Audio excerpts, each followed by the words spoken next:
포피의 손을 잡아요. 포피의 귀를 기울여요. 마음을 열고 포피와 친구 되면 당신의 눈이 되어 세상을 보여드려요.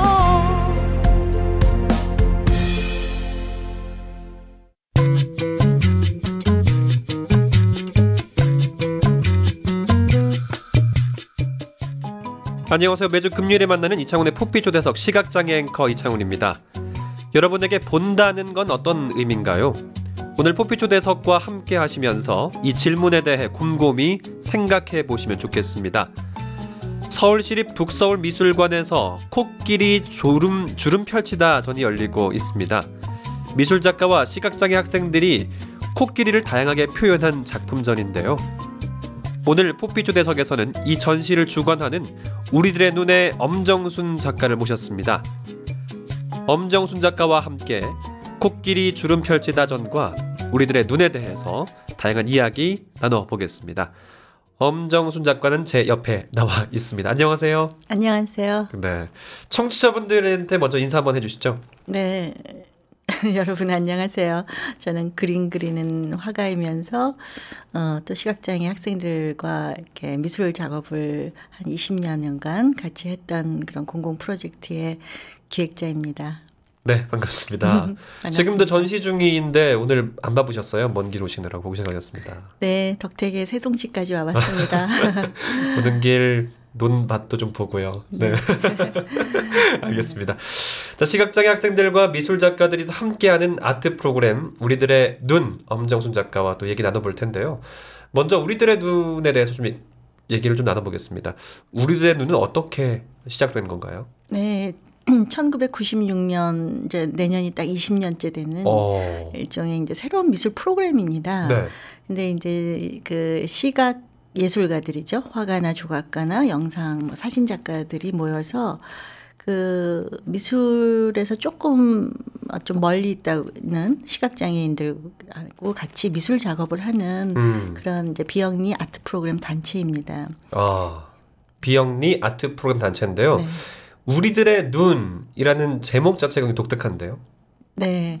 그 이제 이 프로그램이 시작될 때 시각장애 학생들을 좀 많이 만나보면서 네. 제가 굉장히 놀랬던 것 중에 하나는 우리가 막연히 시각장애 하면 마치 아무것도 못 보는 암흑의 상태에서 지낸다는 그런 생각을 저도 잘 몰랐을 때는 막연히 갖고 있었는데 네. 막상 이제 다양한 그 아이들과 만나면서 이 각자 그 보이는 정도가 조금 시력의 차이지 네. 이게 생각이 없거나 어떤 감각이 뭐 많이 결여됐거나 꼭 이런 거는 아니구나. 그런 부분들이 시각장애를 이해하는 저의 첫걸음이었고요. 네. 굉장히 놀랐습니다. 그렇다면 나랑 보는 게 조금 다를 뿐이지 각자 보는 방식이 있다. 그래서 보는 눈이나 안 보이는 눈이나 다 우리들의 눈이다 해서 그런 의미로 우리들의 눈의 이름이 탄생되었습니다. 보이지 않아도 보든 보지 않든 우리들의 눈 다르게 볼 뿐이다 이렇게도 해석할 수 있겠는데요. 네, 맞아요. 네. 자, 그러면 사실 그 일반 학교에서도 입시 위주의 수업이라는 게 있어서 미술 수업이 참 줄어들고 있는 추세인데 지금 맹학교에서 미술 교육을 하고 계신데 어떻게 하게 되셨는지 얘기를 듣고 싶습니다. 네, 20년 전에 이제 제가 어떤 그 맹학교에서 이제 커리큘럼을 보니까 미술 수업이 있더라고요. 있죠. 예, 있긴 있는데 이제 그 어떤 비중도가 없다고 자체적으로 생각하셨는지 그 수업이 별로 이렇게 미술 과목이 아닌 그냥 자율학습이나 다른 시간으로 대체되어 있어서 예술가들이 들어가서 어떻게 보면은 좀 잠자고 있는 미술 시간을 다시 살려내게 됐죠. 그래서 이제 사실 그 학교나 가족이나 이런 데서는 이제 어떤 전문성을 기초로 한 그런 미술 수업을 하기는 좀 어려울 것 같았어요. 네. 그래서 이제 저희 예술가들이 이렇게 프로그램을 짜서 수업 커리큘럼을 짜서 뭐 재료도 그다음에 강사들도 다 같이 이렇게 포진을 해서 미술 수업에 들어가서 이제 하나하나씩 그 수업을 하게 됐습니다. 그럼 구체적으로 어떤 프로그램들을 진행했나요? 보통 미술의 영역에서 할 수 있는 거는 다 시도를 해봤어요. 그래요? 뭐 그림, 뭐 사람 조소, 보통 네. 보통 이제 입체 작업은 할 거라고 막연히 생각들 네. 하시잖아요. 네. 뭐 그건 너무 기본이고요. 기본이고요. 예, 흙이나 다양한 재료를 해서 뭔가 네. 이렇게 3차원적 입체적인 작업을 만들어내는 거는 너무나 기본이고, 네. 그다음에 그림 그리는 것도 굉장히 많은 그 시도를 합니다. 그림을 그리는 것. 네네. 네. 그러니까 이제 드로잉이라고 하죠. 네. 간단한 연필이나 뭐 이런 크레파스 같은 그런 간단한 드로잉 재료로 자기가 그리고 싶은 거를 2차원 평면에다 그려보는 거. 예, 그런 시도도 많이 하고, 그다음에 이제 사진 수업도 합니다. 네, 사진 수업도 하고, 그다음에 이제 IT 관련돼서 IT를 그 어플리케이션이나 네. 이런 걸 통해서 어떤 내용들을 전달해서 그걸로 일종의 이제 그 이론 공부라고 할까요? 네. 색 공부라든가 이런 것도 하고, 그다음에 이제 또 저희가 많이 이번에 또 말씀드리겠지만 코끼리 만지기 네. 프로그램을 합니다. 네. 그래서 실제 살아있는 코끼리를 시각장애 학생들이 만나서 거기서 온 어떤 감각의 경험, 몸의 기억들을 조형물로 만드는 이런 굉장히 고난도의 해석 능력을 요하는 미술 작업들을 하는데요. 정말 그 기회가 없었을 뿐이지 막상 다양한 미술을 접할 수 있는 기회를 이렇게 줘봤더니 저희도 그 예상 못했던 굉장히 창의력 있는 작업들이 많이 나오고 있습니다. 자, 지금 이제 여러 가지 다양한 프로그램들을 도입해보고 시도했다고 들었는데, 그러면 한 가지 예를 좀 들어주세요. 어떤 프로그램 어떻게 했는지 궁금하실 것 같은데요. 그러니까 이제 조소 프로그램에서는 주로 안전한 흙이나 네. 학생들이 흙을 굉장히 좋아해요. 좋아요. 저도 좋아했습니다. 네, 벌써 이제 손에 딱 이렇게 그렇죠. 해서 만져지고 느껴지고 하니까요. 저희 우리들의 눈이 이제 지향하고 있는 지점은 그 좀 전문가용 재료를 제공하자. 무슨 이유냐면 어떤 거죠? 감각이 예민하기 때문에 네. 이렇게 그 호불호가 좀 정확히 나눠지고요. 그다음에 이제 전문가용 그 재료라 하면 뭐냐면 굉장히 퀄리티가 높습니다. 그러니까 머릿속에서 상상하고 있는 거를 이렇게 흙으로 싸서 뭔가 만들어야 되는데 일반 초등학생들이 쓰는 그 문방구에서 사는 점토는 싸지만 점력이 네. 약해서 뭐 10cm도 쌓아 올리기가 어려워요. 그런 거를 아이들한테 제공했을 때 아이들이 자기 상상력이 물질적으로 발휘가 안 된다는 그런 절망감들. 그래서 최소한 이런 걸로는 그 상상력 발휘를 방해하면 안 되겠다 이렇게 생각해서 거의 그 전문가용 그거는 뭐 50cm 길게는 뭐 1m까지도 쌓아도 안전한 그런 자기의 생각을 충분히 발휘할 수 있는 퀄리티 있는 재료를 제공하는 것이 저희들이 포기하지 않고 유지하고 있는 방식입니다. 사람들이 시각장애인들을 어떻게 미술을 가르쳐? 이런 질문을 되게 많이 하는데 많이 들 것 같아요. 네. 1차적으로는 특별한 테크닉 이전에 일단 손에 닿는 재료, 그다음에 또 이거를 같이 서포트 해줄 수 있는 선생님. 거의 선생님을 1대1로 붙여줘요. 네, 네. 그리고 재료도 충분히 상상력을 발휘할 수, 그러니까 종이도 이렇게 약간 거친 종이와 부드러운 종이를 이렇게 질감이 다르잖아요. 질감이 다르면 네. 그게 굉장히 영감이 돼요. 저도 작가라서 재료가 주는 영감이 있다는 걸 너무 잘 알기 때문에 네. 그 장애를 가진 어린 학생들이라고 해서 그 이 고급 재료를 네. 오히려 이렇게 역발상적으로 고급 재료를 줬을 때 그들이 굉장히 그 몸과 마음이 열리면서 충분히 자기의 창의력을 발휘할 수 있다고 믿었고 그래서 그런 방식들을 많이 썼습니다. 그래서 뭐 연필 하나부터 시작해서 카메라까지 굉장히 가능한 한 그 퀄리티 있고 학생들이 재료를 통해서도 영감을 받을 수 있는 그런 세계의 경험을 할 수 있게 하는 게 우리들의 눈이 제공하고 있는 방식입니다. 그러니까 어떤 그들의 상상력을 일깨우기 위한 작업들이 가장 중요했다는 말씀을 드리는데요. 사실 중요한 이런 프로그램을 운영하려면 많은 분들이 참여를 하셔야 될 건데 특히 우리들의 눈에는 많은 전문 예술인들이 활동을 같이 하고 계시잖아요. 네. 이분들 어떻게 함께하게 되셨는지 궁금합니다. 네, 이제 처음에는 저 혼자 그냥 혼자서 하셨어요? 맨 처음에는 왠지 이제 이들하고 작업을 하는 것이 재밌기도 하고 저도 많이 배울 것 같다는 생각에 시작을 했는데 네. 이제 그러면서 제가 제 친구 뭐 조각가 친구, 화가 친구 한 명씩 이제 불러들여서 네. 처음엔 저 혼자 시작했지만 지금은 한 20명 넘는 각 분야에 특히 이제 대체적으로 예술을 기반으로 하시죠. 예. 그래서 그런 분들이 모셔서 뭐 사진 작가, 영화 감독, 디자이너, 때론 건축가. 요즘은 저희가 조향, 뭐 후각 수업, 미각 수업 이런 것까지 있어서요. 뭐 조향사도 있고 요리사도 있고 그렇습니다. 아, 저 작가님께서 이제 한 명 한 명 끌어들이셨군요. 네. 쉽게 하자 이렇게 말씀하셨던 거예요? 그러니까 이제 이 대부분 그 아이들이 한 작품을 보고 감동을 받으셔서 와요. 그렇군요. 예, 제가 이렇게 뭐 와서 도와줘, 뭐 같이 하자 이런 말 이전에 작품으로 승부했군요. 네, 학생들이 만든 작품과 그 과정에 있었던 것들을 보면서 본인들이 아주 자발적으로 와서 참여하고 있습니다. 네. 자, 우리들의 눈에 대해서 간단히 좀 들어봤는데요. 지금부터는 우리들의 눈 대표적인 활동에 대해서 좀 얘기 나눠보겠습니다. 현재 지금 서울시립 북서울미술관 제가 오프닝에서 말씀드렸던 것처럼 코끼리 주름 펼치다 전시회 열리고 있잖아요. 이 얘기를 좀 나눠볼 텐데요. 이 전시회 대해서 간단하게 좀 소개해 주시죠. 네, 이 전시는 그 제목처럼 코끼리를 주제로 해서 네.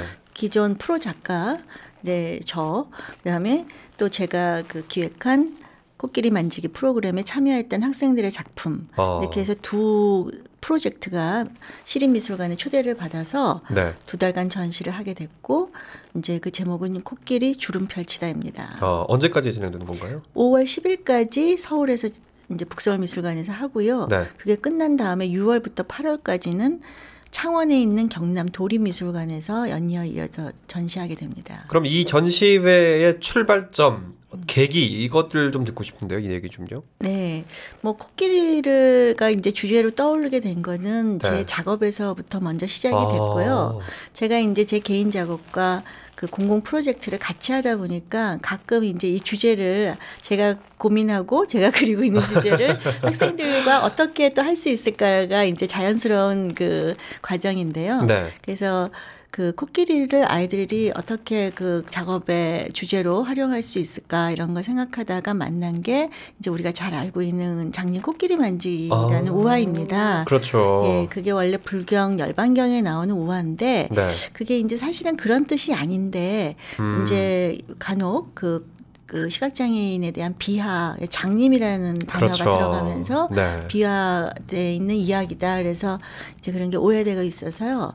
제가 그 전문을 읽어보면 이거는 그냥 인간 전체에 대한 어떤 교훈적 메시지거든요. 예, 그래서 아이들한테 이런 얘기 너네 알지?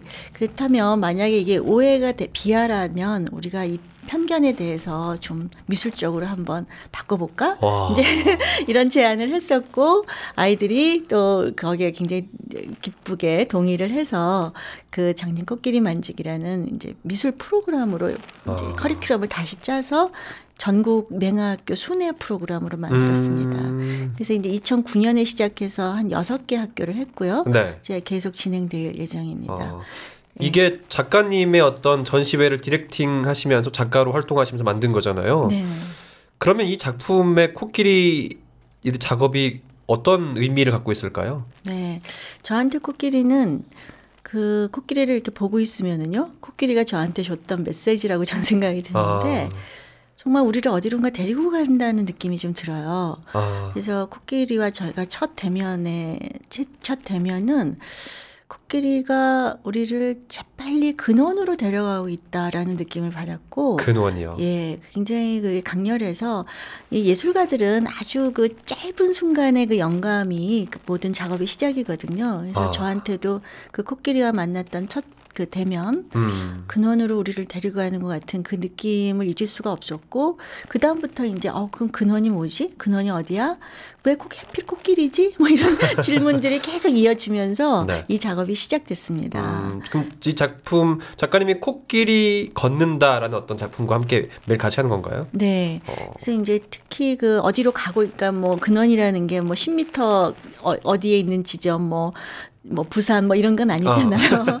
어디 있긴 있는데 우리가 우리가 각자 그게 이제 인생의 화두가 되어 찾아가고 있는 건데 그 어디론가 간다는 가장 기본적인 행위를 저는 걷는다라고 봤고요. 걷는다. 예, 그럼 뭐 생명이 있는 어떤 생명체라면 가장 기본적인 행위라고 생각이 들고 그래서 코끼리와 더불어 걷는다라는 게 이제 굉장히 여러 가지 의미를 갖고 있기 때문에 이 제목 안에서 항상 이제 걷는다라는 주제를 가지고 코끼리가 뭐 물과 풀이 좋은 곳으로 걷고 예, 때로는 뭐 꽃 속으로 걷고 예, 때로는 더 내가 모르는 어딘가로 나를 인도하고 그래서 뭐 이렇게 계속 그 걷는다라는 그 이제 이름하에 예, 코끼리를 이제 걷게 만들면서 그 걷는 곳에 이제 인간들도 함께 가고 또 굉장히 추상적인 그 개념도 넣고 이런 작업들을 해서 제 작업의 대부분은 코끼리의 뒷모습입니다. 뒷모습이군요. 네, 코끼리 우리가 알고 있는 전형적인 뭐 코 뭐 이런 게 보이기보다는 네. 코끼리의 뒷모습을 보고 그래서 관객들이 마치 그걸 보고 있으면 나도 저 무리 속에 이렇게 같이 끼어서 어디론가 함께 가고 있다 이런 느낌을 받는다라고 이렇게 평해 주시는 분들도 많이 있더라고요. 지금 관객분들의 반응을 좀 얘기해 주셨는데 그래도 관객들의 반응 한두 가지 좀 더 소개해 주세요. 네.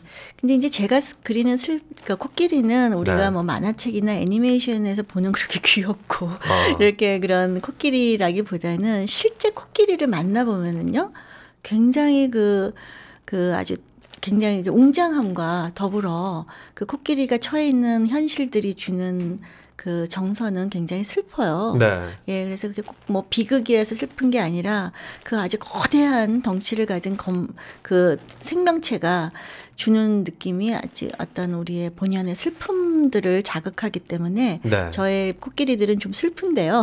그러면 아이들이 이번에 전시를 한 그림의 반응은 어떻습니까? 그 학생들의 작업은 그 네, 이제 저와는 좀 다르게 가장 특징적인 건 뭐냐면 그 코끼리에 대한 전형적인 그 형태의 그 선입견이 없기 때문에 형태가 굉장히 자유롭습니다.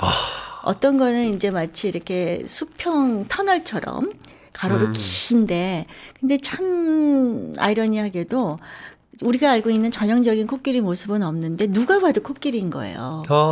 예, 그 코끼리스럽다 그러죠. 그런 그렇죠. 거를. 네. 예, 그런 어떤 외형과 관계없이 그 대상이 가지고 있는 어떤 특징이 형태로 아이들은 정서나 이야기보다는 형태로 그 자기들의 창의력을 발휘를 하고 작가는 뭔가 조금 더 깊은 인문학적, 철학적 이야기들을 코끼리에 담아서 이야기하고 굉장히 보는 게 정말 다르죠. 그래서 어찌 보면 학생들이 그렸던 그 그림에 대한 그 내용들에 대한 반응이 굉장히 다양하겠네요. 참여하셨던 분들이. 네, 다양하고 일단은 굉장히 놀랐습니다. 이 작가는 제가 봐도 네. 그리고 미술관에서 초대됐다는 거는 그럼요. 이게 무슨 장애인 프로그램이라는 사회적 의미를 넘어선 미술적으로 예, 네. 조형적으로도 전시할 만한 가치가 있기 때문에 된 거지 단순히 뭐 장애인이라서 이렇게 그런 그렇죠. 사회 프로그램으로 초대된 건 전혀 아니거든요. 그래서 작가와 함께 전시가 돼도 전혀 손색이 없을 정도의 창의성을 갖고 있다라는 거에 인정이에요. 네. 그래서 그런 걸 관객들이 너무 놀랍죠. 그렇죠. 네, 코끼리를 만났다라는 것도 놀라운데 그걸로 이런 미술 작품까지 해낸다는 이런 상황들이 대단한 충격인 것 같아요. 대부분 사람들 굉장히 논란 이전에 논란은 뭐 기본이고 문제 하나씩 이렇게 생각할 거리를 가져가는 그런 얼굴들이더라고요. 알겠습니다. 예. 네. 자, 여러분은 지금 KTV 포피 채널 포피 초대석을 듣고 계시고요. 우리들의 눈에 디렉터 엄정순 작가와 함께하고 있습니다.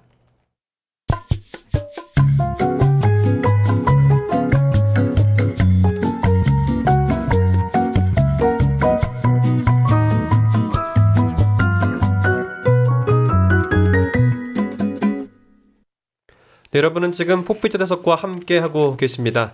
시각장애인과 미술작가들이 함께하는 아트 프로그램 우리들의 눈에 디렉터 엄정순 작가와 이야기하고 있습니다. 자, 앞서 이야기한 전시 후에 코끼리 주름 펼치다 이 아트 프로그램 또 장님 코끼리 만지다를 통해 탄생을 하게 된 건데요. 이번에는 장님 코끼리 만지다는 어떤 프로그램인지 또 어떤 의미가 있는지 살펴보도록 하겠습니다. 이 프로그램 언제부터 시작됐죠? 네, 2009년부터 해서 지금 한 7년째 진행이 되고 있고요. 네. 네, 되고 있습니다. 그러면은 어떤 생각에서 출발한 프로그램인지 좀 얘기해 주시죠. 초두에 이제 잠깐 설명은 드렸지만 그 우화인데 되게 이제 본다는 게 과연 뭘까라는 질문을 담고 있는 우화죠, 우리한테. 근데 이제 그게 그 우리 사회에서는 그 명칭 때문에 대단히 오해를 받고 있고, 그래서 또 실제 시각장애에 대한 많은 그 편견들이 있는 게 사실이지 않습니까? 그렇죠. 예, 그런 것들을 어떤 창의적인 미술을 통해서 창의적으로 한번 좀 도전해보자. 네. 그 시각장애에 대한 좀 다른 어떤 그 부분들을 이렇게 미술로 한번 이야기해보자. 예, 그런 취지에서 시작이 됐고 이제 전국 맹아학교 순회 프로그램으로 진행하고 있습니다. 아까 얘기했던 거 맥이 같은데요. 네. 그렇다면 이 코끼리를 만지는 체험을 하는데 어려움은 없었나요? 정말 네. 코끼리만큼이나 거대한 그 벽이 앞에 있었었는데요. 어떤 벽인가요? 일단 이 프로그램의 핵심은 살아있는 코끼리를 우리 학생들이 만나는 겁니다. 그렇죠. 뭐 그냥 피상적으로 말로 설명한다거나 이런 모형을 만들어주는 거는 의미가 없었다고 생각을 해서요. 그래서 1차적으로 국내에서는 이제 코끼리가 있는 모든 동물원을 섭외를 했지만 뭐 예상한 대로 왜냐하면 이제 코끼리 좀 커다란 동물인데 위험도 하고요. 그다음에 이제 장애 아이들에 대한 좀 그 어려움도 있어서 거절을 당했는데 이제 아주 정말 천신만고 끝에 어떤 강주 우치동물원에 있는 수의사의 덕택으로 이제 코끼리가 좀 조련이 되어 있는 코끼리가 있었어요. 네. 예, 그래서 그 코끼리들을 만나는 거를 이제 첫 학교 인천 해강학교가 첫 번에 했었는데 그 학교와 이제 시도를 하고 그리고 한 2, 3년 이제 하다가 그 코끼리들이 다 일본으로 팔려가게 됐어요. 네, 외국으로 나갔네요. 예, 그래서 이제 이 프로그램이 이제 그만해야 되나 하는 위기가 있었는데 이제 저희가 어떻게 찾아보니까 태국 치앙마이에 아픈 코끼리들을 모아서 장애를 갖거나 뭐 가족을 잃은 코끼리들을 모아서 그러니까 치료해주는 힐링 캠프가 있더라고요. 코끼리 캠프가. 네. 그래서 거기를 이제 섭외를 해서 우리 학생들을 데리고 이제 정말 3,400km더라고요. 태국까지. 그래서 거기를 이제 일주일 여행으로 가서 코끼리를 만나는 그런 체험을 하고 그 안에서 아이들이 작품하는 워크숍도 하고 그리고 돌아와서 그 작업들을 전시하고 이것이 이제 전체 프로그램입니다. 우여곡절이 참 많았는데 그러면 그때 갔을 때 참 재미난 일도 많았을 것 같은데 좀 사례 좀 소개해 주세요. 네, 일단 아이들이 이제 초등학교 학생들 해서 이제 고등학교 학생들 한 10명 정도와 스태프들 한 뭐 또 그 정도 해서 한 30-40명의 부대가 같이 이동을 하는데요. 하여튼 아이들이 처음 비행기를 타는 애들도 많지 않습니까? 예, 그래서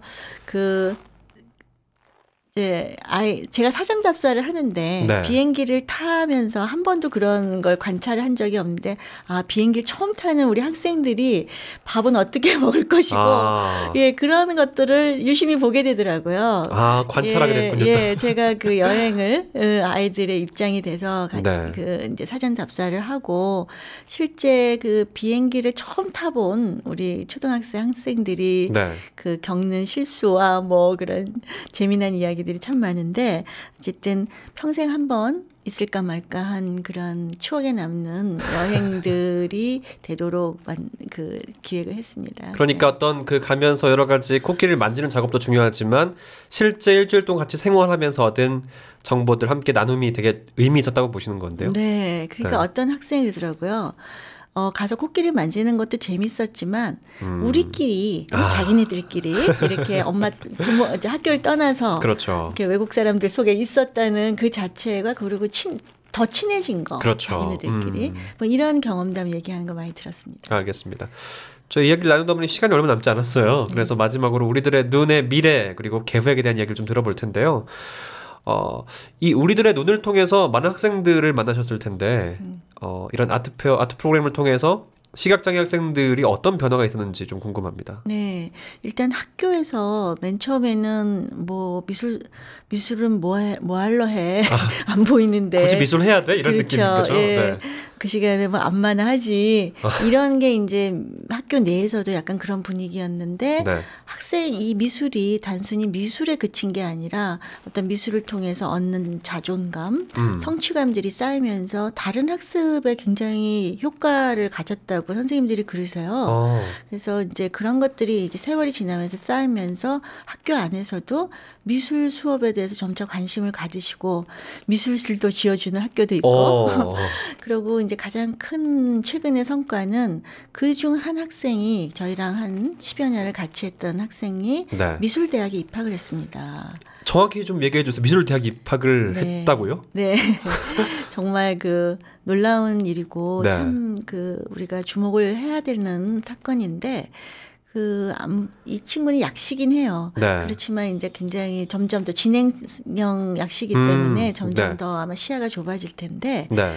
본인이 이제 다른 과목보다 미술 시간에 항상 칭찬도 받았고 그러면서 자기가 이제 미술을 하는 게 굉장히 자기한테 좋은 일이고 재밌다라는 거를 이제 알고 나중에 진로 학정을 할 때 미술대학 가고 싶다 그랬는데 뭐 사실 맹학교 내에서 미술대학 가는 사례도 없었고 그렇죠. 예 그리고 이거 해서 뭐하냐 또 미래를 걱정하시는 많은 그런 우려들이 있었는데 우리들의 눈이 이제 그 학생을 2년을 지원을 했습니다. 그래서 모든 학원비 뭐 이런 해서 학생이 미술에 전념할 수 있게 그래서 40분도 책상에 못 앉아 있던 애가 4시간을 꼬박 앉아서 뭔가 한 작품을 끝내는 그런 끈기와 그런 게 생기더라고요. 그래서 요번에 대구대 미술대 회화과에 입학했습니다. 국내 최초인가요? 그렇죠. 이렇게 체계적인 경로를 통해서 예, 들어간 거는 최초 처음이라고 생각하고 그리고 아주 굉장히 지금 학교 생활 잘 적응하고 그다음에 이제 저희가 작가 데뷔를 시키는 인큐베이팅 네. 프로그램도 있어요. 그래서 뭐 그 시각장애인인데 취미로 사진을 찍기 시작하다가 네. 그게 이제 자기가 사진 작가로 한번 데뷔해보고 싶다라는 그런 요청이 들어와서 저희가 또 그런 인큐베이팅 프로그램도 같이 진행하고 있습니다. 작가님 개인적인 의미는 어떤 게 있을까요? 20년 동안 해오시면서. 참 많은데요. 일단 저도 본다는 게 뭘까가 제가 사실 작가로 갖고 있었던 화두입니다. 그런 화두를 가지고 작업을 하다가 어떻게 시각장애인을 만난 게 저로서는 굉장히 자연스러운 과정이라고 생각했는데 그러면서 그 질문을 포기하지 않고 계속 제 작업에서 그 자극으로 저는 큰 목표로 이렇게 힘을 주고 있어서 저는 저의 그 작가적인 질문과 학생들과의 공공 프로젝트가 작가로서 큰 힘이 되고 있다는 걸 많이 느낍니다. 계속 답을 찾고 계신 건가요? 화두에 대해서? 그렇죠. 네. 알겠습니다. 우리들의 눈이 앞으로 어떤 활동을 계획하고 있는지 또 미래를 어떻게 그리고 있는지 궁금한데요. 네. 사실 우리가 눈에서 자유로운 인간은 없다고 생각해요. 이 처음에는 이제 저는 미술가이기 때문에 미술 이야기를 하는데 시각장애인, 그러니까 미술에서 가장 멀리 있었던 시각장애인들과 함께 미술이라는 게 뭐 전문가의 영역이 아니고 보이는 사람만의 어떤 영역이 아니고 인간이면 누구나 다 할 수 있는 그런 미술이 가지고 있는 어떤 보편적인 이야기를 하는 게 저희 프로젝트거든요. 네. 예, 그래서 거기서 한 20년간 쌓인 여러 가지 교육 프로그램이나 컨텐츠들을 이제는 조금 그러니까 소수의 귀한 경험을 다수와 함께 누리는 그런 좀 이렇게 좀 확장된 프로그램들을 준비를 하고 있습니다. 그래서 이제 이번에 코끼리 주름 펼치다 전시도 사실 그런 맥락에서 이들과 했던 작업이 이제 대중한테 보여지는 거거든요. 예, 그러면서 이제 시각장애에 대한 여러 인식의 변화는 뭐 기본일 테고 이 시각장애인들도 안마 외에 다른 이창훈 씨처럼 창의적이고 다양한 어떤 이런 예술적 직업을 가질 수 있는 그런 기반이 이제 서서히 형성이 되는 그런 일들을 하게 될 것 같습니다. 오늘 이야기 나누면서 참 30분이라는 시간이 모자랄 정도 더 많은 이야기를 나누고 싶은데 이게 마지막 이 방송 시간이 다 돼서 더 많은 얘기를 해도 아쉽습니다만 네. 오늘 얘기 나누면서 제가 느낀 점은 우리들이 진짜 본다는 건 무엇일까? 그리고 우리들이 느낀다는 건 무엇일까? 다시 한번 고민하게 해보는 앞으로 저도 전시회 많이 불러주시기 바랍니다. 오늘 이렇게 또 먼 길 오셨는데요. 오늘 귀한 이야기 30분 정도 나누셔서 감사합니다. 오늘 고맙습니다. 네, 감사합니다. 지금까지 우리들의 눈의 디렉터 엄정순 작가와 함께했습니다.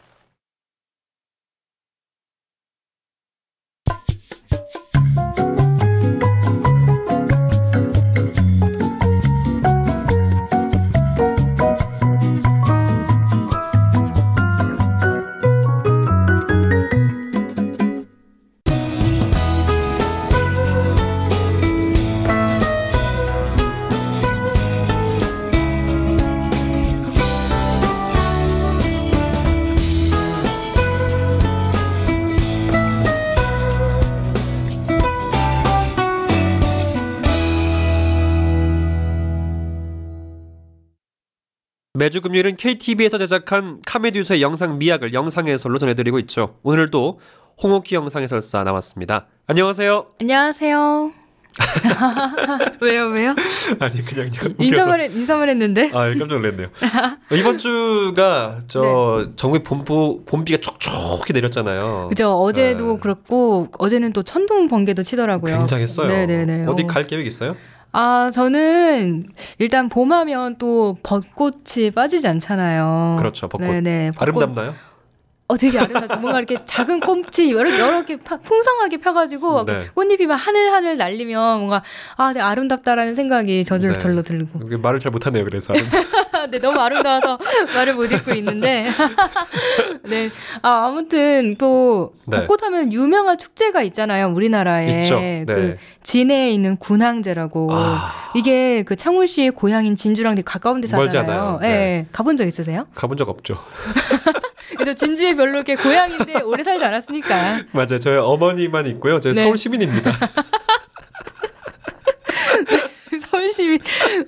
그럼 이거 여의도는 가본 적 있으세요? 여의도는 오다 가다 보고요. 저 그 집 근처에 그 hir계천이 흐르고 있어서 벚꽃이 만발하게 펴 있어요. 많이 지금요? 지금은 아니죠. 네, 곧 필 거라고 합니다. 네, 곧 피죠. 네. 다음 주부터 아마 시작할 것 같아요. 서울에서는. 네, 그렇죠. 예. 아무튼 그렇게 벚꽃 보겠다? 네. 보겠다. 이렇게 선포. 되게 슬프다. 혼자 볼 건 아니죠? 네, 알겠습니다. 네, 알겠습니다. 창훈 씨는 혼자 볼 거죠? 저요? 모르겠습니다. 네, 알겠습니다. 자, 오늘 영상미학 내용 어떤 건가요? 네, 오늘은 그 전통을 이어가는 아버지와 아들에 관한 이야기예요. 그래요? 그 방자유기라고 그게 뭐지? 노쇠를 이용해서 진이나 그릇을 만드는 걸 말하는데요. 네. 이런 걸 만드는 장인이에요. 먼저 영상 첫 부분 들어보시고 다시 자세히 말씀해 드릴게요.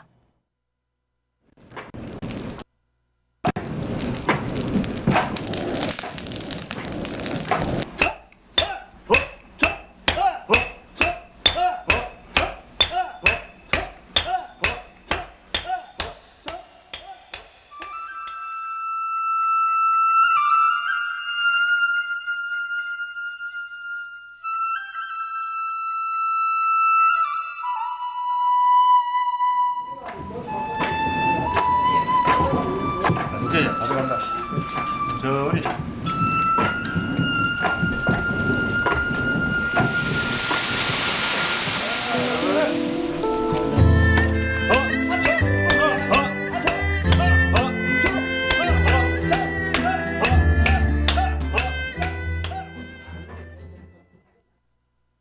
두 사람이 열심을 두드리는 소리가 나가지고 그쵸? 깜짝 놀랐네요.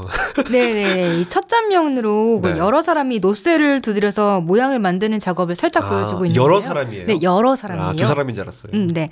그러면서 주제 자막이 나옵니다. 부자의 혼이 담긴 방자유기. 예. 말씀드렸듯이 이 공방은 아버지와 아들로 이어 내려오는 부자 공방입니다. 네. 거창에 있어요. 그리고 거창. 네. 이 작업은 아침이 밝아올 때부터 시작이 되는데요. 그 동그랗게 납작하게 편 노쇠를 뜨거운 불로 반복해서 열을 가하는 일을 하고 있어요.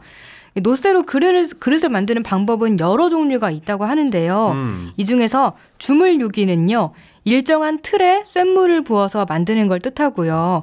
그리고 오늘 설명드릴 방자유기는 한 덩어리의 쇠를 매질로 얇게 펴서 만드는 걸 말합니다. 어렵다. 네, 그러니까 이 주물유기는 틀에 붓기만 하면 되지만 네. 방자유기는 계속해서 두드리면서 모양을 만들어야 되기 때문에 훨씬 어렵고 그래서 가장 최고급으로 칩니다. 거기다가요, 이 방자유기를 만들려면 구리 78대 주성 22의 비율로 섞어서 만들어야 되고요. 이 비율에서 한치의 오차도 있어서는 안 된다고 합니다. 정말 섬세하네요, 이게. 네, 그죠? 네. 아무나 할 수 없는 일이에요. 그러니까 장인이라는 말이 있겠죠. 게다가 또 이 방자유기가 좋은 이유가 있는데요.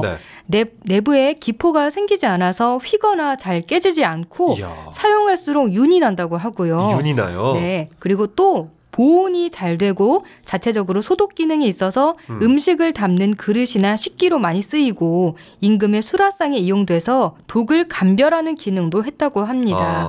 여러모로 고급으로 치는 이유가 있죠. 그렇겠네요. 네. 여기서 근데 상식이 또 하나 있어요. 상식 시간인가요? 네. 오늘 이렇게 뭔가 많이 알려드리는 정보의 시간인데. 정보의 시간이네요. 네. 네. 그 경기도 안성이요. 옛날부터 노쇠 그릇을 잘 만들기로 유명했었나 봐요. 네. 그래서 안성 맞춤이라는 말 있죠. 많이 들어봤어요. 네. 이거 참 안성 맞춤이네. 네. 근데 이게 안성에서 만든 노쇠 그릇처럼 잘 들어맞는다 해서 생긴 말이래요. 네. 이런 거 처음 아셨죠? 몰랐네요. 네. 저도 이거 상식 시간인데 오늘. 여러분 처음 하셨죠? 처음 하셨죠? 네. 네, 이 영상은 계속해서 방자유기를 만드는 과정을 보여줍니다. 이 구리와 주석을 섞어서 여러 번 열을 가한 노쇠를 이번엔 여러 남자가 붙어서 두드리면서 모형을 만드는데 지금은 징을 만들고 있어요. 징이요? 네, 이렇게 엄청 동그랗게 커가지고 치면은 웅 소리 나는 거. 네. 네, 4명이 붙어 앉아서 한 명은 노쇠가 움직이지 않도록 붙잡고 3명이 번갈아 가면서 망치로 두드립니다. 네. 계속 두드리기만 하네요. 네, 진짜 두드리기만 해요. 그 징이 이렇게 그릇 모양처럼 이렇게 안이 파여 있잖아요. 네. 그렇게 만들기 위해서 망치로 이렇게 계속 동그랗게 만들고 있는 거죠. 소리 내면서. 늘리면서. 네. 허허 소리 내면서. 네. 네, 이제 이 공방을 지키는 아버지와 아들이 등장합니다. 다음 영상 들어볼게요.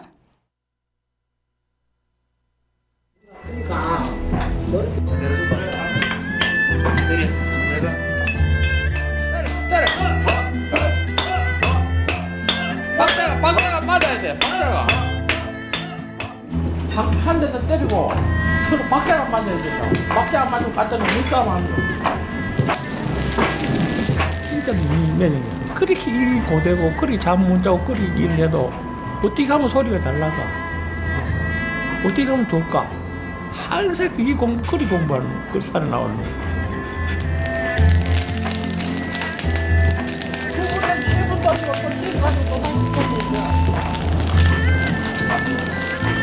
한 23년 정도 됐고요. 저는 아직까지 아버님 같이 수준까지 아직 안 올라갔어요. 저는 또 지금 아버님한테 계속 이제 전수를 받는 입장인데 아주 어렸을 때부터 해가지고 아버님 하는 거 봤기 때문에 자연스럽게 배웠고 빨리 배웠어요.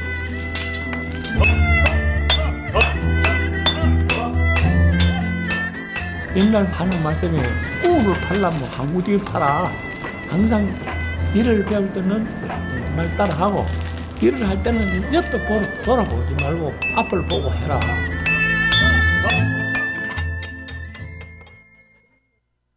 두 분의 인터뷰를 들어보니까 장인 정신이 물씬 느껴지는 인터뷰인데요. 네, 이 아버지는 15살 때부터 징을 만들기 시작해서 60여 년 동안이나 해왔대요. 네. 60년이요? 60년이면 어떤 사람의 뭐 나이라고도 할 수 있는. 네, 그죠? 창훈 씨는 방송한 지 몇 년째죠? 제가 그 앵커로 한 지는 4년 정도 되고요. 오. 저희 인터넷 방송에서 한 8년 정도 되는데 꼬마네요, 꼬마. 그래도 뭐 10년은 넘지만 이분에 비하면 10년 안 됐어요. 네. 이분에 비하면 아무튼 네. 그냥 뭐 애기 수준 애기 걸음마 하는 애기. 오키 씨는 지금 뭐 양수 속에 있는 건데 태어나지도 않고요. 저는 그 세포가 만들어지지 않은 게 아닌가. 네, 아무튼 이 아버지는 그 무형 문화재로도 지정된 징장이에요. 징장인이요? 네, 징을 만드는 장인. 네. 그래서 이 일이 고되고 힘들어도 어떻게 하면 더 잘 만들 수 있을까, 더 소리가 잘 날까, 이런 고민을 거듭하면서 연구하고 노력해서 최고의 장인이 된 거예요. 네. 네, 역시 한 가지에서 성공을 하려면 왕도가 없다는 생각이. 맞습니다. 네, 이렇게 성실하고 꾸준하게 노력하는 길밖에 없는 것 같은데. 맞습니다. 네. 창훈 씨는 뭐 밤에 자기 전에도 방송을 생각한다든가 걱정한다든가. 네. 어제 뭐 했어요, 밤에? 야구 봤어요. 생각하겠습니다. 열심히 방송에 대해서 이 영상을 보고 나서 네. 방송을 어떻게 하면 열심히 할까 고민 한번 해보겠습니다. 그래요. 방송 장인이 되어야죠. 야구 장인 아니잖아요. 그렇습니다. 네, 다시 영상 얘기로 돌아오자면 이분의 막내 아들이 전수조교가 돼서 아버지의 노하우를 이어받고 있습니다. 막내 아들이군요. 네, 23년째 이 일을 했다는데 이분도 뭐 아버지에 비하면 아주 경력이 반도 안 됐는데 그래서 아직도 배우는 입장이라고 하죠. 네. 전통을 잇는 장인이 된다는 게 진짜 쉽지 않다는 거를 다시 한번 느낍니다. 그래서 아버지의 일을 이어서 하겠다는 마음이 더 대단하게 느껴집니다. 저희 인터뷰 들은 말 중에 하나는 한 울만 팔아라는 게 있잖아요. 네, 진짜 이게 말은 쉬운데 지키기는 되게 어려운 말이죠. 이런 사람들은 여러분 다 파봐야 된다. 네, 이런 그렇죠. 얘기 많이 하잖아요. 하나만 파서는 안 된다. 이런 얘기도 많이 하는데 대단한데요. 그러니까 이렇게 한 우물만 파서 성공하는 사람도 있고 막 여러 우물 파서 다 성공하는 사람도 있고 사람마다 이렇게 경우는 다 다른 것 다르죠. 같아요. 네. 그래서 창훈 씨는 방송도 하고 야구도 하고 그런 거죠. 야구는 안 해요.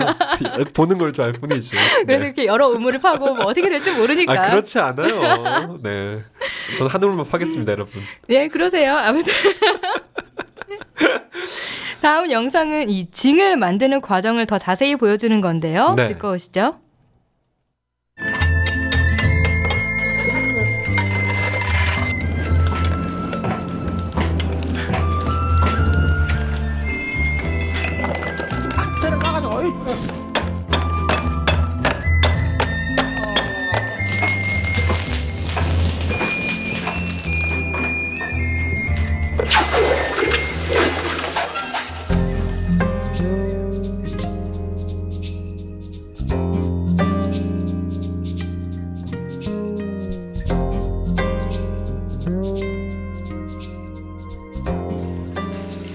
울음 가는 게 제일 그시 힘들거든.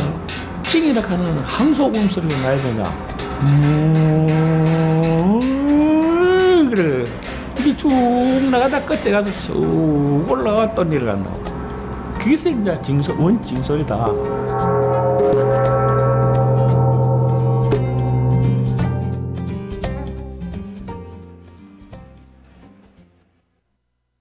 지난번 인터뷰를 듣고 이 영상을 봐서 그런지 네. 굉장히 만드는 작업 그런 현장들이 나온 것 같은데요. 네네네. 맞겠죠? 아까 영상에서 이 달궈진 노쇠를 여러 명이 두드리고 있었잖아요. 그렇죠. 4명이. 네. 그런데 이 노쇠 판을 한 개만 한 게 아니라 한꺼번에 3개를 두드리고 있었어요. 그래서 그 모양이 어느 정도 갖춰진 후에 각자 떼어내면 이제 3개의 그릇이 나타나는 거죠. 이게 한 번에 여러 개를 하면은 시간이 절약될 수 있겠죠. 아, 그렇죠. 사실 이게 뭐 수공업은 시간이 오래 걸리는 부분이잖아요. 네, 이렇게 해서 오래 걸리니까 이렇게 한꺼번에 그렇죠, 여러 개를 같이. 해서 하는 것 같아요. 3개씩 그것도. 네, 이렇게 모양을 갖춘 노쇠를 불에 넣어서 다시 열을 가해요. 그리고 달궈지면 다시 또 다 같이 두드려서 모양을 또 만들고 야. 그리고 또 달궈요. 이런 식으로 몇 번을 반복을 해서 모양이 어느 정도 만들어지면 네. 찬물에 넣어서 이 노쇠의 강도를 높입니다. 야. 그래서 아까 슉 소리가 났죠. 그렇죠. 네, 그랬어요. 뜨거운 네. 거를 찬물에 갑자기 넣어서 이렇게 김이 나는 소리였어요. 아. 그렇게 해서 얇은 노쇠 판이 점차 징이 되어가는 과정을 순차적으로 보여주는데요. 이 마지막에 완성된 징은 아버지가 손을 보면서 소리를 점검해요. 그래서 인터뷰를 하는데 소 울음소리가 난다고 하면서 그렇죠. 이 소리잖아요. 네, 소 울음소리를 징에 표현된다는 걸 전 처음 알았어요. 잘 내죠, 소리요. 네. 제가 소띠거든요. 그런 서울 시민이자 소띠시군요. 네, 저는 용띠. 네. 관심 없고요. 농담입니다. 아니 88년생 용띠는 쌍용이라고요. 아, 알겠습니다. 네, 관심 없으시죠? 네. 네. 소소리가 나야 되는군요. 소소리가. 네. 용소리는 뭐지? 아무튼 이 부자는 그래서 이게 단순히 손으로 일일이 만드는 전통만 고집하고 있지는 않고요. 네. 기계를 도입해서 대중화를 꿈꾸고 있어요. 이야. 네, 다음 영상에서 확인해 볼게요.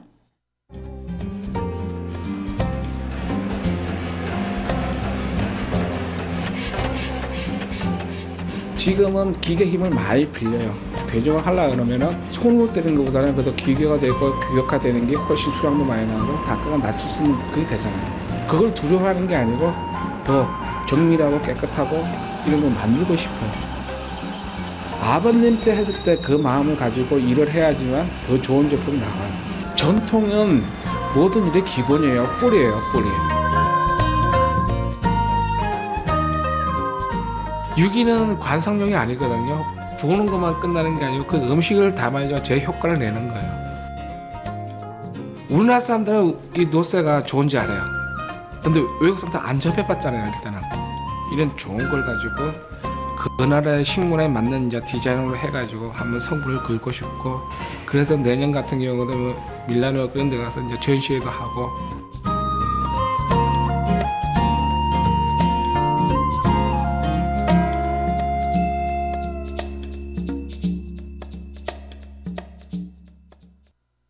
와, 저 인터뷰 내용 중에 밀라노에 간다. 네, 그러니까 뭐 대중화와 세계화를 꿈꾼다 이런 얘기 아니에요? 그러니까 들어보면. 네, 뭔가 대단하죠. 네.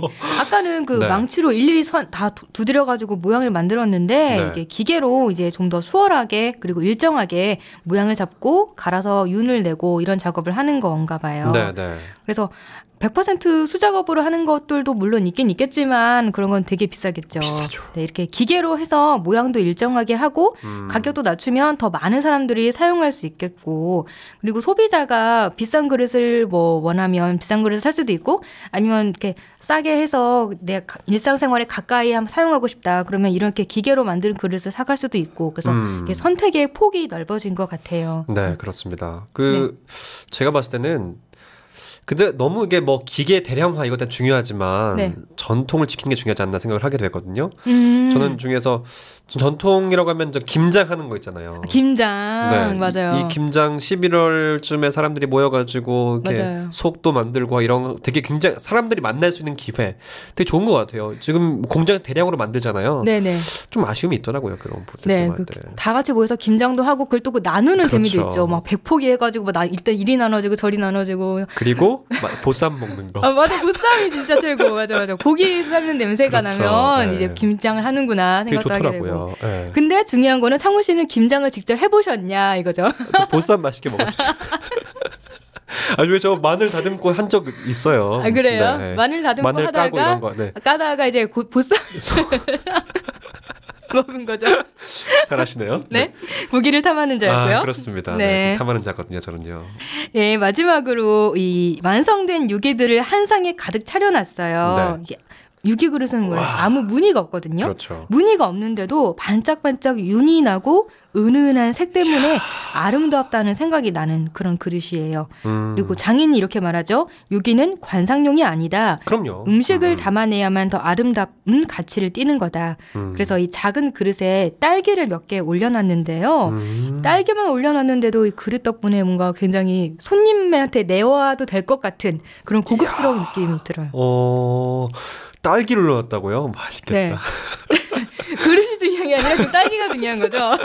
아니 아무튼 근데 네. 창훈 씨 집에 이렇게 손님들이 많이 오잖아요. 아무래도 혼자 사는 남자 집이다 네. 보니까 네. 손님들이 많이 오는데 이런 유기 그릇 하나 마련해가지고 그렇겠네요. 네. 손님들 좀 내와봐요. 알겠습니다. 참 이거 맛있는 거 드세요. 그릇이 참 예쁘네 이런 얘기를 들어보라는 말씀이시죠? 네. 그릇이 참 예쁘네요 이런 얘기를 들어보라고요. 딸기가 참 맛있네 이런 얘기보다. 알겠어요. 네. 이때 주제를 나타내는 자막이 뜹니다. 온고지신 생명그릇 방자유기 진화를 거듭하다. 네. 온고지신 생명그릇 방자유기 진화를 거듭하다. 네, 온고지신이 그런 뜻이잖아요. 네, 옛것을 바탕으로 새것을 한다. 그렇죠. 네. 예. 사실 근데 옛것을 바탕으로 새롭게 거듭나면 참 오랜 시간 지나도록 쓸 수 있는 거잖아요. 그렇죠. 그렇기 때문에 참 우리 것을 지키는 것 참 이 영상을 보면서 더 많이 느끼게 되는 부분들이 많은데 네. 그 이야기는 영상을 보고 할까요? 네, 실시간 해설 갈게요. 붉은 불꽃이 솟아오르는 뜨거운 불 속에 노쇠를 달구고 꺼내서 두드립니다. 부자의 혼이 담긴 방자유기.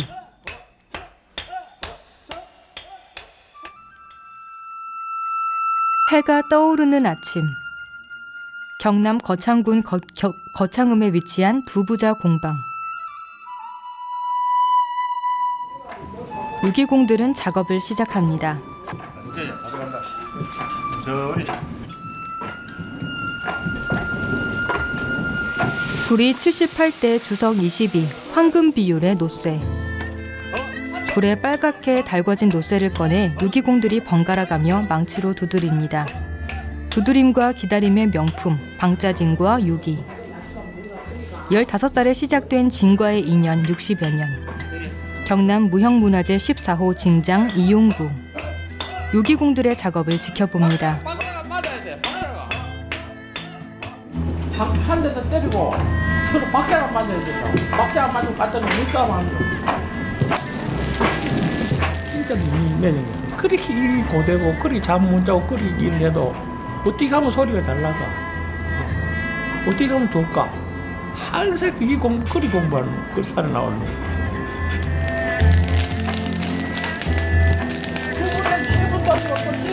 막내 아들이 있는 장인 정신. 경남 무형문화재 14호 징장 전수조교 이경동. 저는 아직까지 아버님 같이 수준까지 아직 안 올라갔어요. 저는 또 지금 아버님한테 계속 이제 전수를 받는 입장인데 아주 어렸을 때부터 해가지고 아버님 하는 거 봤기 때문에 자연스럽게 배웠고 빨리 배웠어요.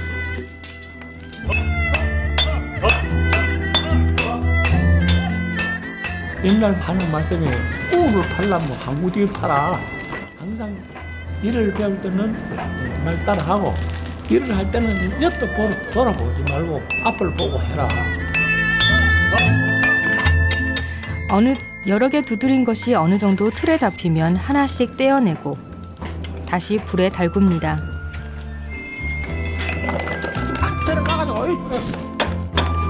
여럿이 동시에 형태를 바로잡는 닭침질. 한 번 더 불에 달굽니다. 그리고 노쇠의 강도를 높이기 위한 담금질. 노쇠판이 점점 징이 되어가는 과정을 순차적으로 보여줍니다.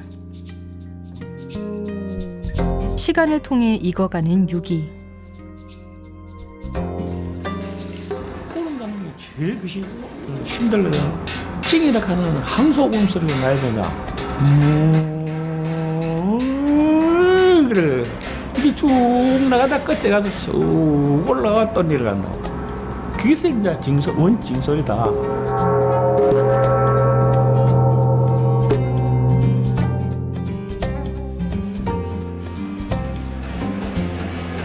유기의 대중화를 위한 결단. 사람의 정성과 기계의 기술이 빚는 열단조 유기. 대중화하려고 그러면 손으로 때리는 것보다는 그래도 기계가 되고 규격화되는 게 훨씬 수량도 많이 나고 단가가 낮출 수 있는 그게 되잖아요. 그걸 두려워하는 게 아니고 더 정밀하고 깨끗하고 이런 걸 만들고 싶어요. 아버님 때 했을 때 그 마음을 가지고 일을 해야지만 더 좋은 제품이 나와요. 전통은 모든 일의 기본이에요. 뿌리예요. 뿌리. 은은한 아름다움을 바라는 유기. 아니거든요. 보는 것만 끝나는 게 아니고 그 음식을 담아야 제 효과를 내는 거예요. 우리나라 사람들은 이 노쇠가 좋은지 알아요. 근데 외국 사람들 안 접해봤잖아요. 일단은 이런 좋은 걸 가지고 그 나라의 식문화에 맞는 이제 디자인으로 해가지고 한번 성부를 긁고 싶고, 그래서 내년 같은 경우도 뭐 밀라노 그런 데 가서 이제 전시회도 하고. 온고지신. 생명그릇 방자유기 진화를 거듭하다.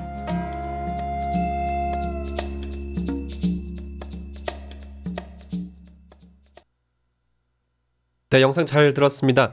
들으면서 저는 이렇게 유기그릇이 만들어지기까지 참 많은 담금질이 있잖아요. 네. 그래도 명품 방송인이 되기 위해서 이런 담금질이 필요하겠다.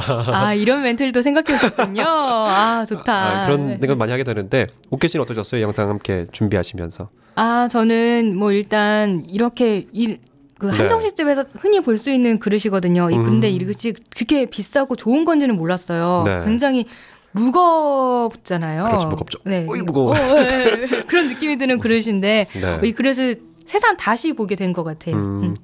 옥계 씨, 그런데 좀 아쉬운 소식이 들리는데요? 네, 뭔가 아쉬운 소식이 있는데. 저는 아쉽습니다, 개인적으로. 네. 그죠, 아쉽죠. 아쉬워요. 뭐냐면 이 영상 미학이 금요일에서 화요일로 옮기게 됐어요. 옥희 씨의 모든 것들을 좀 파헤쳐야 하는데 그 역할을 이제 권순철 씨에게 맡기겠습니다. 네, 그 파헤치는 역할을 파헤쳐 달라고 이렇게 여러 가지 소스를 권순철 디자인에게 주세요. 그럼요. 네. 그럼 제가 받아 쳐줄 테니까. 제 얘기는 하지 마시고요. 네. 네. 이거 창훈 씨가 한 거죠? 이러면서 제가 종종 이름을 꺼내줄게요. 아닙니다. 오늘 이번 주한 거의 저희가 뭐 한 8주, 7주 했나요? 아쉽죠? 네, 저도 네. 아쉬워요. 네. 하지만 저는 이제 새로운 사람과 만난다는 거. 되게 좋아하는 것 같네요. 알겠습니다. 오늘 영상 미학 잘 들었습니다. 오늘 고맙습니다. 네, 다음 영상 미학은 화요일에 찾아갑니다. 네, 오늘 준비한 포피 초대석은 여기까지 전해드리죠. 지난 주말 프로야구도 시작됐고요. 또 다양한 문화 행사들이 곳곳에서 진행되고 있어서 가족이나 친구, 연인과 또 주말 나들이 계획 세워보셔도 좋겠습니다. 모두 따뜻하고 행복한 주말 보내시고요. 저는 다음 주 금요일 오후 1시에 다시 뵙겠습니다. 지금까지 시각장애 앵커 이창훈이었습니다. 고맙습니다.